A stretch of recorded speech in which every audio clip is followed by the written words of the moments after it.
Hello guys, adobe Photoshop 7.0 की इस tutorial series का ये पार्ट 13 वीडियो है और आज हम इस वीडियो में देखेंगे फोटोशॉप के आगे के ऑप्शन। पिछली वीडियो में हम यहाँ पर ये पेन टूल और ये रेक्टेंगल टूल तक यानी शेप टूल तक देख चुके थे और इस वीडियो में स्टार्ट करते हैं यहाँ से। तो इसमें नोट्स टूल का इस्तेमाल क्या होता है या कब करते हैं। तो नोट्स टूल कुछ खास तो नहीं है, लेकिन ये एक नोट छोड़ने के लिए है। मान लीजिए आप 10 मिनट के लिए कंप्यूटर छोड़ के कहीं जा रहे हैं, तो आप इस इमेज को या कंप्यूटर को ऑफ नहीं करना चाहते, तो आप यहाँ पर नोट्स टूल में किसी भी इमेज पे नोट्स डाल सकते हैं कि डोंट टच इमेज या मतलब डोंट एडिटिंग या जो मर्जी वो यहाँ पे आप नोट में टाइप कर सकते हैं। और इसका साइज भी आप यहाँ से छोटा या बड़ा कर सकते हैं और फॉन्ट भी आप यहाँ से। फिर अगला टूल ये इम्पोर्टेंट है। ये इम्पोर्टेंट इसलिए है क्योंकि इसमें पहला टूल है eye dropper. Eye dropper tool का इस्तेमाल तब किया जाता है जब हमें कोई कलर सैंपल लेना होता है। कलर सैंपल मीन्स मान लीजिए कि इस कलर को हम कहीं अपने दूसरी इमेज या दूसरी जगह पे यूज करना चाहते हैं। तो इस कलर, अब ये कलर जो है वैसे तो हमारे कंप्यूटर में सभी कलर होते हैं, लेकिन उसमें ढूंढना मैच कराना बहुत टाइम लगता है। अगर ये वाला कलर चाहिए इस एरिया का, तो उसके लिए आप सिंपल इस पर क्लिक कर दीजिए, तो ये कलर जो भी होगा वो यहाँ पे ऑटोमेटिक आ जाएगा। तो ये इसको पिक टूल भी कहते हैं पेंट में, लेकिन यहाँ पर इसे आई ड्रॉपर टूल बोला जाता है। तो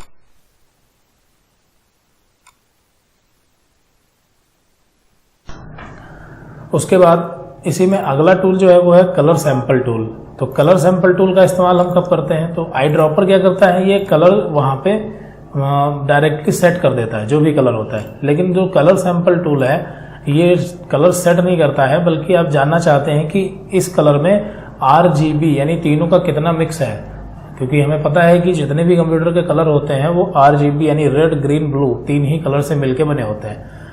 तो उसके और बाकी CMYK भी है। CMYK जो कि कैन, मैजेंटा, येलो और ब्लैक के लिए है, वहाँ 4 कलर से मिल करके सभी कलर बने होते हैं। फिलहाल ये RGB है, लिख के भी आ रहा है ऊपर देखिए RGB रेड, ग्रीन, ब्लू। तो इसमें 3 ही कलर हैं जिनसे मिलके ये बना हुआ है। तो हमें देखना है कि इसमें कितना रेड है, कितना ग्रीन है, कितना ब्लू है। कहीं भी देखना हो, जैसे यहाँ का देखना है तो इस पर जब क्लिक करेंगे आप, तो यहाँ नीचे देखिए लिखा है 1 यानी कि जो हमने यहाँ पे क्लिक किया है तो इसमें R कितना है यानी रेड कितना है, ग्रीन कितना है और ब्लू कितना है। इसी तरह से अगर यहाँ जानना चाहते हैं तो यहाँ क्लिक करेंगे तो ये 2 इधर लिस्ट आ जाएगी रेड, ग्रीन और ब्लू की। और अगर तीसरी बार भी आप कहीं क्लिक करते हैं तो उसका भी यहाँ पे आ जाएगा। तो इस तरह से हम उस इमेज में कहाँ पर कौन सा कलर है वो हम यहाँ से उसका सैंपल देख सकते हैं। फिर उसके बाद अगर यही कलर हमें मान लीजिए ये तीसरे नंबर का जो कलर है वो इस कोड के साथ में यहाँ पे सेट करना है, तो उसके लिए आप इस पर डबल क्लिक कीजिए और यहाँ पर RGB ये तीनों चीज़ें आपकी दी गई हैं। तो R में आप ये वाला डाल दीजिए 22 और ग्रीन में 45 और ब्लू में 77।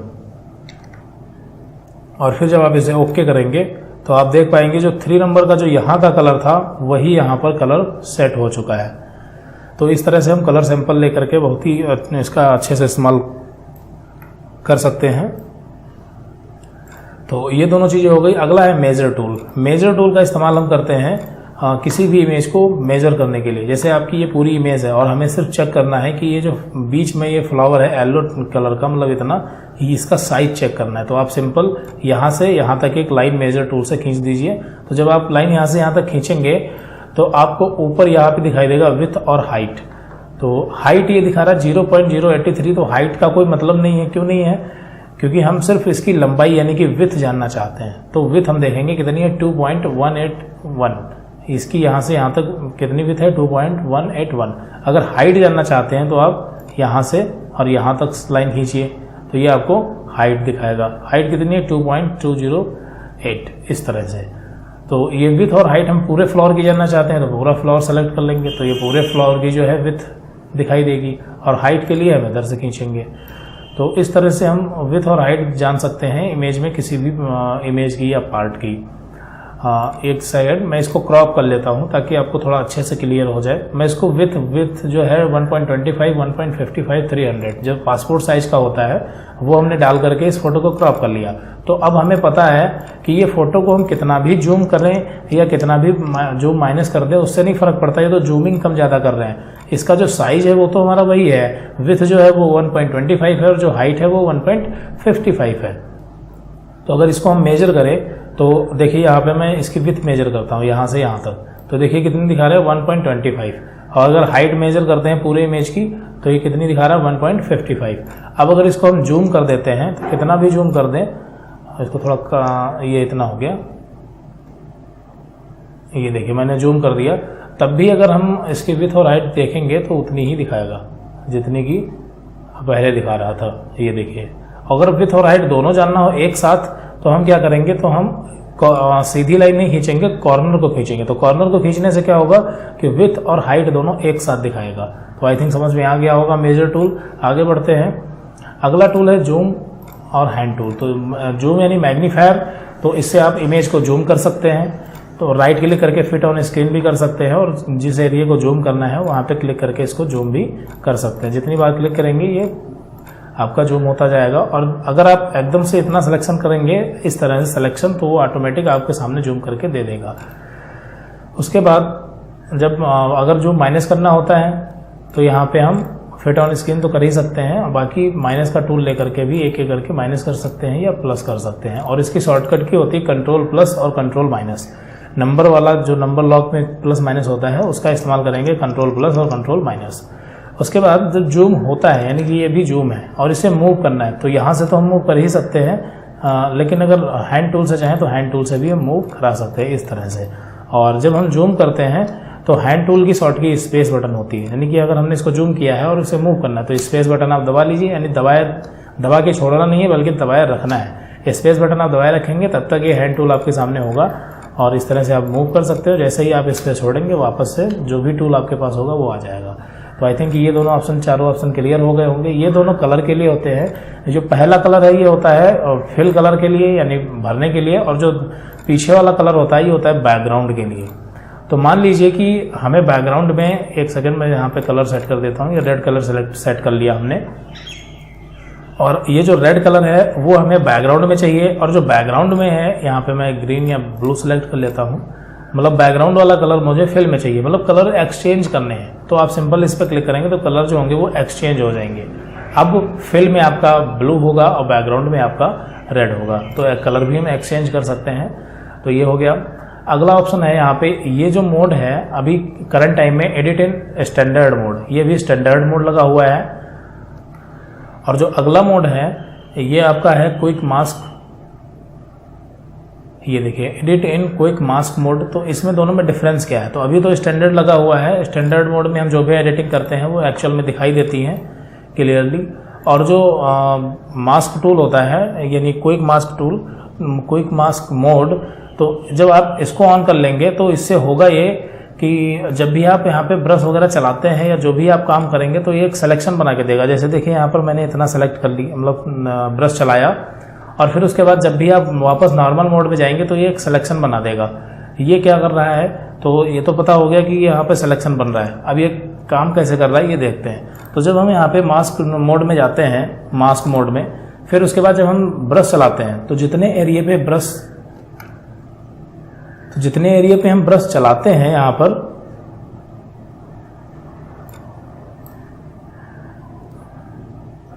उतना एरिया जो आपका है वो सेलेक्ट नहीं होता है। ध्यान रखना, जितने एरिया पे हम ब्रश चलाते हैं उतना एरिया सेलेक्ट नहीं होता। मैंने इस पे ब्रश चलाया, इतना एरिया सेलेक्ट नहीं होगा। अब हम वापस से जाते हैं स्टैंडर्ड में, तो देखिए इतना एरिया जो है वो छोड़ रहा है, बाकी का जो इमेज है वो सेलेक्ट कर रहा है। अगर हम इसको कहीं मूव करके ले जाते हैं, जैसे इस इमेज पे लेके आते हैं मूव टूल से, तो देखिए यहाँ पर जो है ये कुछ इस टाइप से आ रहा है।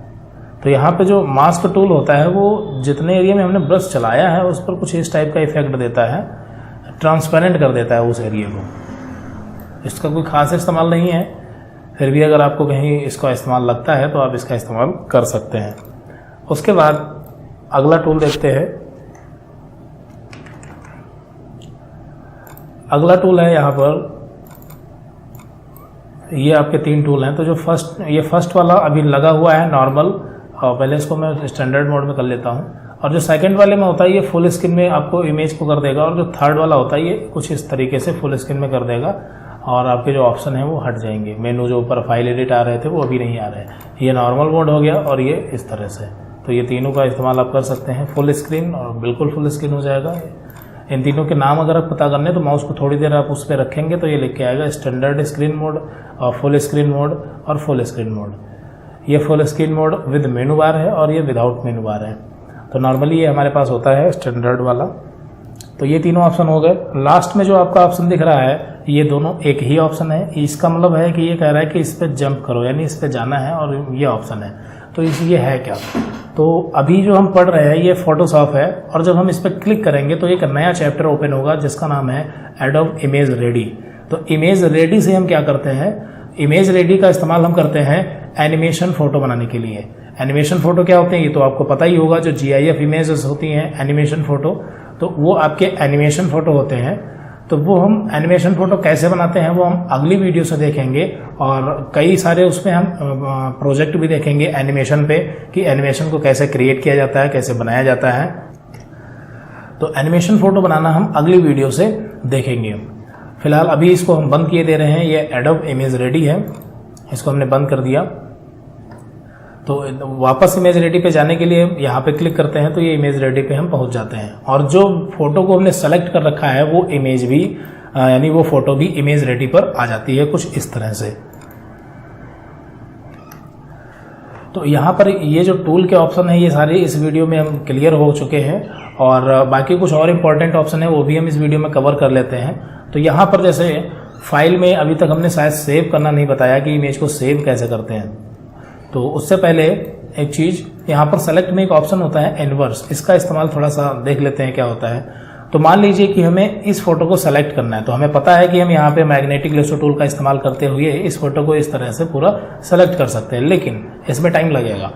तो दूसरा तरीका क्या है इसको सेलेक्ट करने का, तो ये है कि जब आपका बैकग्राउंड एक जैसा है तो आप यहाँ पर ये जो मैजिक विंड टूल है इसका इस्तेमाल तो आपको पता ही होगा, हम पिछले वीडियो में बता चुके हैं। एक जैसे कलर को सेलेक्ट करने के लिए होता है। तो अगर आप यहाँ क्लिक करेंगे तो एक जैसा कलर जो है ये सेलेक्ट हो गया।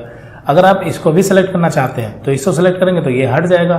तो अगर हम हटाना नहीं चाहते, हम चाहते हैं कि इसी सिलेक्शन में ये वाला सिलेक्शन ऐड कर दें, तो यहाँ पे हमने बताया था कि ऐड के लिए ये वाला ऑप्शन होता है ऐड टू सिलेक्शन। तो इस पर क्लिक करेंगे, दोनों सिलेक्शन ऐड हो चुके हैं। अब हमें करना क्या है कि इसका इनवर्स करना है। इनवर्स मीन्स इसका उल्टा, यानी जितना हमने अभी सेलेक्ट कर रखा है वो नहीं सेलेक्ट करना है और बाकी जितना सेलेक्ट नहीं है उसको सेलेक्ट करना है। तो उसके लिए आप सिंपल यहाँ सेलेक्ट में जाके इनवर्स कर सकते हैं। शॉर्टकट की है शिफ्ट कंट्रोल आई। फिलहाल यहाँ से मैं इनवर्स कर देता हूँ। तो ये देखिए सिलेक्शन हो चुका है, सिलेक्शन हो गया। अब फेदर के बारे में तो आपको पता ही होगा कि फेदर क्या होता है। तो अगर हम इस इमेज को किसी इमेज पे ले जाते हैं, जैसे मैं यहाँ पे इसको लेके आया, तो इसमें देखिए फेदर जो है वो अभी नहीं है क्योंकि फेदर तो सेट ही नहीं था, हमने तो सेलेक्ट करके इन्वर्स किया था। अगर आपको सिलेक्शन के बाद में फेदर सेट करना हो तब भी आप कर सकते हैं। ये हमने सिलेक्शन कर लिया, सिलेक्शन कैसे किया ये तो आपको हमने बता दिया है। इसको सेलेक्ट किया, इसको सेलेक्ट किया और फिर उसका इन्वर्स कर दिया। अब इस पर फेदर आपको सेट करना है तो सिंपल सेलेक्ट में जाके यहाँ से फेदर ऑप्शन को ऑन करेंगे। शॉर्ट की है अल्टर कंट्रोल डी और फिर यहाँ पे फेदर सेट कर सकते हैं। जैसे मैंने यहाँ पे 5% डाल दिया और ओके कर दिया, तो इस पर जो फेदर है वो 5% का सेट हो चुका है। अब अगर इसको आप मूव करते हैं तो देखिए इसमें और इसमें डिफरेंस पता चल रहा होगा आपको। मैं इसको भी छोटा कर देता हूँ।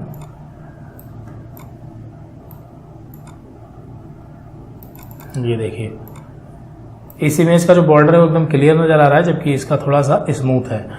तो ये फेदर और सेलेक्ट का ऑप्शन तो ये आपको क्लियर हो गया होगा, इनवर्स का इस्तेमाल। उसके बाद देखते हैं कि अगर आपको इस इमेज को सेव करना है तो कैसे करेंगे।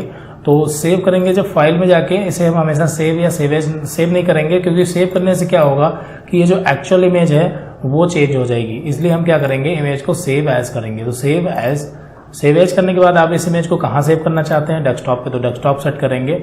और इसमें इस इमेज का नाम क्या रखना चाहते हैं, फाइल नेम, तो मैं यहाँ पे जेके रख देता हूँ। अब फॉर्मेट की बात करते हैं। तो फॉर्मेट क्या होता है, तो अगर आप मान लीजिए कि इसमें कोई एडिटिंग करना बाकी है, अभी मान लीजिए इसमें कोई एडिटिंग करना बाकी है और अभी आपके पास टाइम नहीं है, बाद में इसमें आप चेंजेस करेंगे, तो आप इसको फॉर्मेट में फोटोशॉप फॉर्मेट ही रहने दें। फोटोशॉप यानी कि पीएसडी, इसका फोटोशॉप का जो एक्सटेंशन नेम होता है वो .psd होता है। तो आप इसको यही फॉर्मेट रहने दें ताकि जब आप इसको सेव कर देंगे, तो देखिए मैंने इसको सेव कर दिया है। अब मैंने इसको बंद कर दिया है और फिर इसको भी हटा देते हैं और इसको भी मैंने हटा दिया। अब मैं उसी इमेज को ओपन कर लेता हूँ। ये देखिए JK PSD डेस्कटॉप पे सेव की थी, इसको अगर लेके आते तो ये आ गई। और इसमें देखिए लेयर जो है वो मूव हो रही है, क्योंकि हमने क्या बताया कि फोटोशॉप पे अगर सेव करते हैं, फॉर्मेट जो आप यहाँ पे फोटोशॉप रखेंगे तो वो फोटोशॉप पर ही इमेज ओपन होगी और वहाँ पर आप एडिटिंग कर पाएंगे। लेकिन जब आपकी फाइनल इमेज बन जाए, मान लीजिए अब ये फाइनल इमेज हो चुकी है, मैं इसको डिलीट कर देता हूँ, मुझे बस इतना रखना है। तो अब अगर आप इसको करेंगे तो फिर से मैं इसको सेव एज करता हूँ, सेव एज, और डेस्कटॉप पर ही इसका जो नाम है मैं चेंज कर देता हूँ, इसका नाम मैं SS कर देता हूँ। और फॉर्मेट बदलना पड़ेगा आपकी बार। फॉर्मेट में हम इस इमेज को क्या बनाना चाहते हैं, JPEG बनाना चाहते हैं या PNG बनाना चाहते हैं। इमेज के कई सारे एक्सटेंशन होते हैं, तो नॉर्मली हम JPEG इसको बना लेते हैं। तो यहाँ से JPEG पे क्लिक करेंगे और फिर इसके बाद यहाँ पे साइज डालेंगे और इसे सेव कर देंगे। तो यहाँ पे साइज सेव करेंगे तो ये क्वालिटी पूछेगा कि क्वालिटी कैसे रखनी है। तो यहाँ पे क्वालिटी हम चाहें तो लो, मीडियम, हाई या जैसे चाहें वैसे रख सकते हैं। तो नॉर्मली मीडियम पे रखें तो ज़्यादा बेटर रहेगा, वरना अगर हाई या मैक्सिमम कर देंगे तो इमेज का जो साइज है वो बहुत ज़्यादा हो जाएगा। तो यहाँ पे हम मीडियम रखेंगे। और कई सारे फॉर्म ऑनलाइन करते समय जब हमें पासपोर्ट साइज फ़ोटो वहाँ पे लगाना होता है तो उसका साइज बहुत सारी वेबसाइट में क्या होता है कि 50 KB से नीचे होना चाहिए, उससे ज़्यादा नहीं होना चाहिए। तो वहाँ पर आप क्या करेंगे, फ़ोटो को यहाँ पे फोटोशॉप पे ओपन करेंगे, उसको क्रॉप करेंगे, क्रॉप करने के बाद सेव कर लेंगे और सेव करते समय यहाँ पे जो उसकी क्वालिटी है वो लो कर देंगे। तो लो क्वालिटी करने से क्या होगा कि उसका जो साइज़ है वो कम हो जाएगा। और साथ में फ़ोटो को क्रॉप भी कर लेंगे ताकि वो पासपोर्ट साइज़ का हो जाए, उससे भी साइज़ आपका जो है वो कम हो जाएगा। तो फिलहाल मैं इसको यहाँ से ओके करके सेव कर देता हूँ। अभी ये मूव हो रहा है, लेकिन जब इसको मैं बंद कर रहा हूँ और अब मैं इस इमेज को ओपन करता हूँ, SS नाम की जो थी, और अब अगर देखेंगे तो ये मूव नहीं होगी क्योंकि ये मैंने JPEG बना दिया है। तो ये आपको पता चल गया होगा कि JPEG और PSD में क्या अंतर है। तो इस वीडियो में हमने फाइल में जो सेव एज इंपॉर्टेंट ऑप्शन था और सेलेक्ट में यहाँ पर हमने ऑप्शन कवर किए। इमेज में एडजस्टमेंट में ऑप्शन जो थे वो तो कवर कर चुके थे पहले ही, कई सारे चैनल मिक्सर वगैरह, और ये टूल तो हमारे समाप्ति हो चुके हैं। इसलिए अगली वीडियो से हम देखेंगे इमेज रेडी, जिसमें हम सीखेंगे एनिमेशन बनाना। तो फोटोशॉप यहाँ पर लगभग समाप्त होता है। बाकी अगर इसमें कुछ अपडेट या कुछ नई चीज़ होगी तो वो हम इसी सीरीज में आपको देते रहेंगे। ओके, सो मिलते हैं अगली वीडियो में। Thanks for watching this video.